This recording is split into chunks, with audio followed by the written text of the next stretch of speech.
Welcome to Life Happens, where Texans come to protect their legacy and prepare for the second half of life.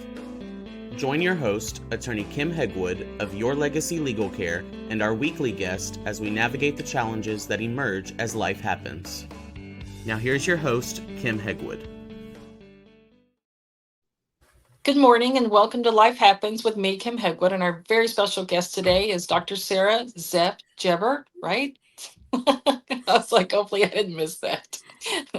After all the talk we did about making sure I got your name spelled right. So, all righty. And so super excited. And we talked a little earlier before the show started about, how important this was. And so I can dedicate this segment to my sister, Terri, who was very adamant that we needed to do this. And so we're going to talk about no family nearby, how solo agers can prepare, protect, and stay connected. And so this is a really important topic these days because I have a lot of solo agers as clients. And so they don't have family nearby, or a lot of them don't have family at all. They're widowed, or they never got married, and don't have any family, didn't have kids, only children. What are the most common gaps that you see in their planning, and why do these gaps become very urgent very quickly? Well, the most common gap that I see is people failing to create a fully executed estate plan, something that you probably do all the time, Kim. And some of the reasons are probably not what you'd think. And in fact, I know many people who have started the process and their attorney gives them a worksheet to fill out. Who do you want to rely on to make decisions for you when you cannot? Who do you want to be your power of attorney for finances? And they can't answer the questions. And so they give up on the process. And I can't tell you how many people have come to me and said, I don't know who to name. I don't have anybody. And the range of anybody goes from I don't have any nieces or nephews that are close to me, and I don't have children, to I have kids, but I'm estranged for them, or they live 5 states or 2 continents away, and I can't rely on them. There's just a lot of people in the baby boom generation, and probably from here on out, but we're the first. As a baby boomer myself, I see this all the time. I am a solo ager myself because I don't have children.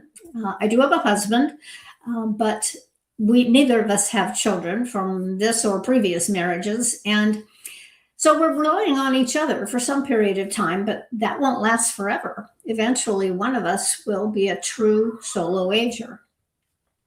So it's that failure to plan for what might be coming in life.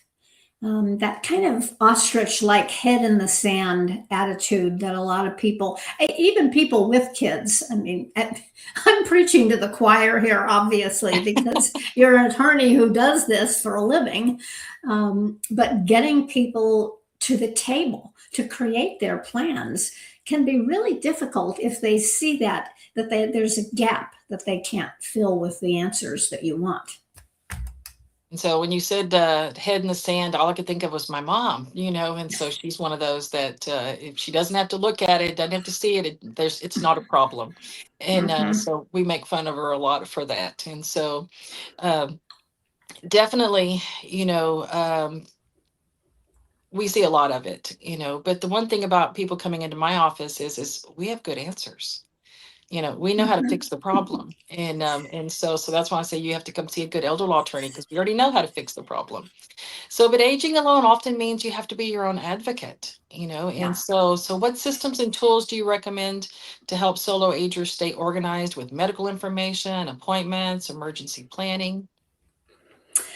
I don't think my advice to solo agers is a lot different from people who aren't solo agers. And maybe I should define that term before we go any further.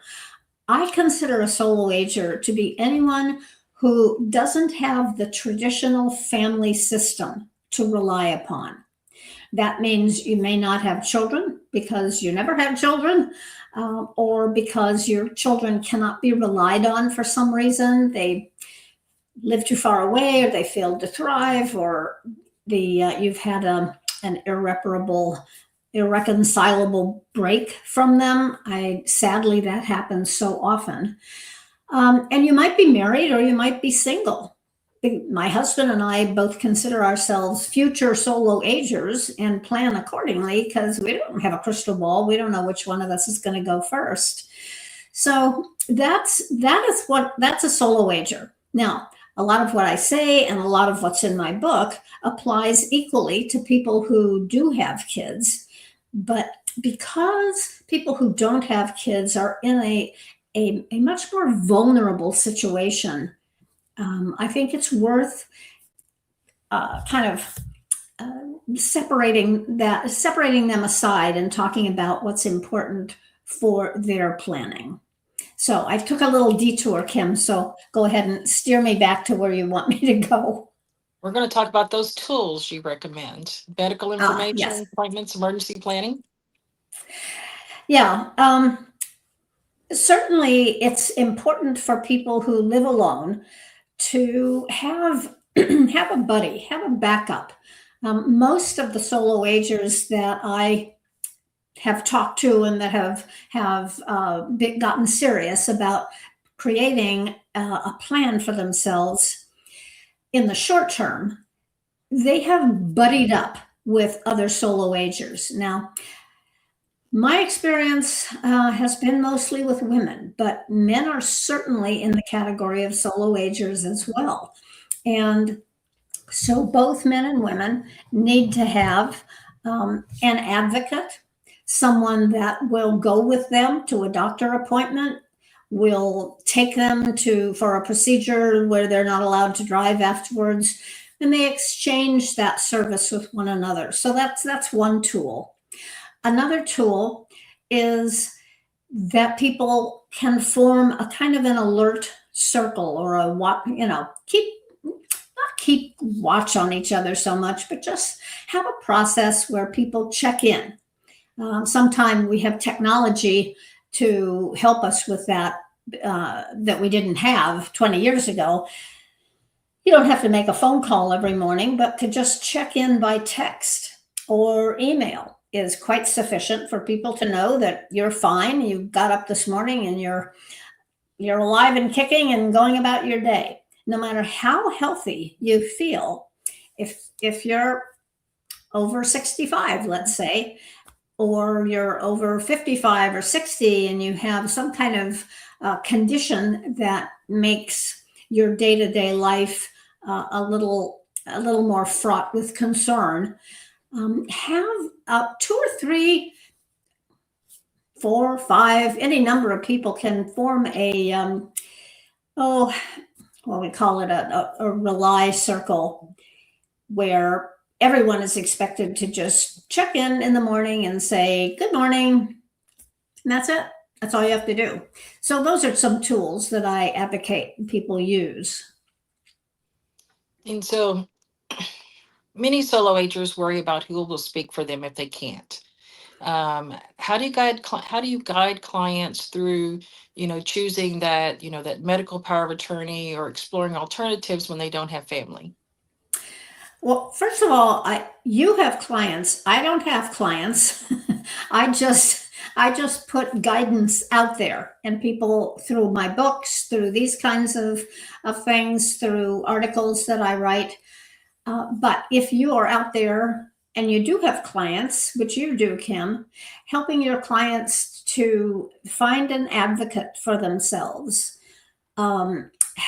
find groups to join online. There are quite a number of online groups for solo agers now, and they can easily be found with an online search. I'm particularly fond of something that a woman by the name of Aileen Gerhardt has put together. She's in the Boston area, but what she's put together is for everyone because it's all online, and she holds support groups and circles of solo agers that get together and talk to one another. So that's a wonderful resource. And again, you'll find it so quickly with a search on resources for solo agers. And so perfect. And so housing and safety are major concerns always.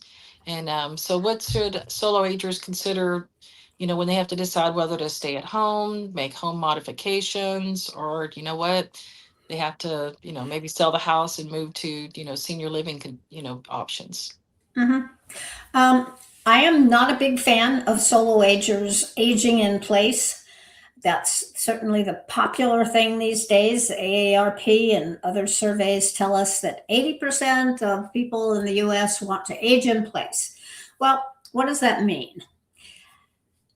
If looked at the right way, it's aging in the right place rather than just aging in the home you've been in for 30 or 40 or 50 years, which may be 2 or 3 stories, which may require snow shoveling in the winter, which almost always requires getting the leaves out of the gutters and all that maintenance that goes into home ownership. As far as I'm concerned, as people get older, they need to find a way to get someone else to do that or leave that behind. And I favor the leave it behind strategy. There are so many different living options that solo agers can choose, all the way from simply joining a local village. If you're not familiar with the village movement, Kim, do you have a village where you live? Do you know? We have some, because I'm right outside of Houston, so it's hard to necessarily find them, but they're sprouting up because I'm getting a lot of good information on different ones. There's one lady near Dallas that literally put tiny homes, so I read about her. Yeah. And there's a man who's done that somewhere else in the Midwest. There's a lot of new ideas for people to kind of age in place, but again, age in the right place, in a small 1-story home that's not cluttered with a bunch of stuff and rugs that you can trip over, that's really designed for later living, but you still have your own private home that you either buy or rent. So that's there's co-housing, and what we're talking about pretty much falls into the category of co-housing. There are structured co-housing communities. The problem with some of these is that they're all grassroots efforts, meaning that somebody has to have the idea and have the tenacity to stick with it, to see it through, and be able to persuade others to hop on the bandwagon with them. And that's not always easy to do. Plus, it takes startup funds. So for that reason, there aren't a lot of the kinds of things we're talking about that are going on, unfortunately, which brings us to senior living. And senior living can be a kind of a gradual thing. A lot of baby boomers right now are starting to consider moving into what used to be known as 55 plus communities. They're now in the senior living industry, they're considered active aging communities. Wherever you live, you probably have one within 100 miles of you, maybe within 5 miles of you. Those are popular options, not because you have any help available for you, but you have a kind of a smaller, more compact community with lots of opportunities to engage with others. And probably if I say the one thing that's the most important for solo agers, it's that building and maintaining community. So that is easier to do in a development, if you will, housing development that is set up exactly for that, where there are activities, planned and unplanned. People live closer together. People see one another often. It's generally created with easy walkability. So you have people that can get out and walk, even if they have mobility devices, and they get to know others. So those are options. And then beyond that level of senior living, there are communities that are rentals. There are communities where you have a significant down payment, that you're part of the community, and then your care is taken care of for the rest of your life. Those are called life plan or CCRCs, continuing care retirement communities. And there's assisted living, and there's memory care, and there's all kinds of senior living. I'm a big fan, a really big fan of senior living communities. My husband and I will be moving into one in about 3 years. And I'll probably continue to work, as many people do. They're called retirement communities, but a lot of people in them these days are far from retired. They own businesses. They go to work at other things. They're full-time volunteers. It's a very active way to age. So those are some of my suggestions. And again, I am the anti-aging in place person for solo agers. I just think it's a recipe for loneliness and isolation and potentially disaster. So shall we tell them what just happened with your sister, Kim? And so yes, we were talking about it earlier, that and because it was very upsetting for my sister, because there was a couple where she lives, and evidently the husband had a heart attack, and the wife had either Alzheimer's or dementia, and they didn't have anybody checking on them. He died, so did she. And so they found both of them. And so she was really devastated about that. And, so she's like, you got to talk about this on your podcast. People need to know they've got to have, somebody has to be checking on them all the time. And so, I'm one of those people that, if you're at home and you're still active and you're leaving the house and you're going and doing things, great. you know but I worry more about those clients that are at home that aren't doing anything. So we talk about social isolation, and it does affect your physical and cognitive health. But from your experience, what are the most effective ways for solo agers to build that reliable network, even if they're starting from scratch because they want to stay at home? There are lots of ways to build a network of people that you can rely on, people that rely on you, people that can be that source of help if you need it.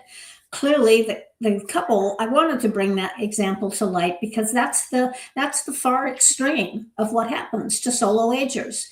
That couple had no adult child checking on them regularly, as they maybe didn't have an adult child. Maybe they were true solo agers. But if you have chosen to stay in your own home without some of the backup plans that I've been talking about, that is exactly what you risk. So again, getting engaged with other people is the most important thing that solo agers can do to keep themselves healthy and safe. And for many people, that means you have to be a little bit of a joiner, especially if you're not going to move into a senior living community. Find some groups to join. I don't care if it's a hiking club, a book club, a skiing club, a pickleball league. No matter what it is, find something you like that others also do. It can be a quilting group. It doesn't have to be active, wellness-oriented kind of thing, although that's better. But find a way to get together with others on a regular basis so you get to know them and they get to know you. Yeah, I think that's important. You got to have fun. I tell clients all the time, what do you do for fun? We need to make sure you're having fun.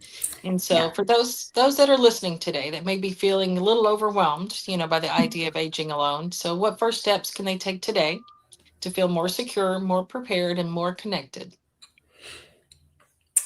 If they're aging alone? Mm-hmm. Well, I think I've covered the bases. Be a joiner. Get to know your neighbors if you don't know them. Make sure there's somebody that's checking in on you. And it depends on how old you are. If you're listening to this and you're in your, I don't know, let's start with 50s, and your 50s and 60s, you're probably going to you may have even tuned out already. You say, this isn't for me. I'm too young. That's in the future. But if you're listening to this and you're in your 70s or 80s or 90s, if you haven't done some of these things already, it's time to get moving, because none of us know what's going to take us out. We're all going to die. I hate to say this, but there are people that act like they don't believe that dying's what happens to other people. But we're all going to go. And we have an opportunity now to prepare to enjoy what's left of our life before that happens. That's my philosophy. That's certainly what I'm doing and what most of my friends are doing, because honestly, when I got into this particular niche, which was about 12 years ago, my friends, many of whom were single and certainly solo agers, they all kind of got religion, and otherwise they wouldn't hang around me. So yeah, it's just important to get started on some of this if you haven't. So if anybody wants to get some more information from you, how do they find you? They can find me in a number of ways. I think Kim has put on the board the URL for my website, and there's my email there as well. So just so listeners know, we have all kinds of tools and plans in place for solo agers. And so the right people when they need them, and for medical, financial, everything. So, and thanks so much for being on the show today. And we look forward to having you on again soon. Thanks very much, Kim. Thanks for tuning in to this week's episode of Life Happens with Kim Hegwood. Be sure to tune in every Thursday at 10 a.m. wherever you listen to your podcast as we navigate through the challenges that emerge as life happens.